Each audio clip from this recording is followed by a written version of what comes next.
ఈ టైప్ లో cut work hands design ఎలా కటింగ్ అండ్ స్టిచ్చింగ్ చేయాలో చూడండి. క్యాన్వాస్ పేపర్ మీద 1/2 ఇంచుకి, 1/2 ఇంచుకి, మరలా 3/4 ఇంచుకి మార్కింగ్ చేసి వీడియోలో చూపిస్తున్న విధంగా లైన్స్ డ్రా. ఇప్పుడు 1.5 ఇంచు ఉండేలా ఒక మూత తీసుకొని వీడియోలో చూపించిన విధంగా కట్ వర్క్ డిజైన్ అయితే డ్రా చేయండి.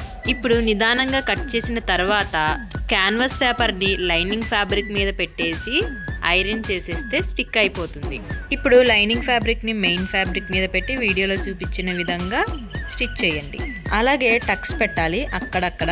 సో దానివల్ల ఏంటంటే ఈజీగా టర్న్ అవుతుంది. దానివల్ల కట్ వర్క్ డిజైన్ మంచిగా కనిపిస్తుంది. పైన ఒక స్టిచ్ వేసి ఇంకొక ఫ్యాబ్రిక్ పెట్టి వీడియోలో చూపించిన విధంగా అటాచ్ చేయాలి. ఫ్రెండ్స్, ఇది వచ్చేసి లాంగ్ అంబ్రెల్లా ఫ్రాక్ అండి. ఫ్రంట్ స్కాలప్ డిజైన్స్ ఇచ్చేసాను, కట్ వర్క్ పెట్టేసి. హ్యాండ్స్ వచ్చేసి ఈ మోడల్ పెట్టాను. బాటమ్ కి చివరన ఫ్రిల్స్ వస్తాయి. ఇదైతే లేటెస్ట్ ట్రెండింగ్ లో ఉన్న అంబ్రెల్లా ఫ్రాక్ అండి. ఫుల్ కటింగ్ వీడియో కావాలంటే నేమ్ కింద ఉన్న ప్లే బటన్ ని క్లిక్ చేయండి. వీడియో నచ్చితే సబ్స్క్రైబ్ చేసుకోండి ఫ్రెండ్స్.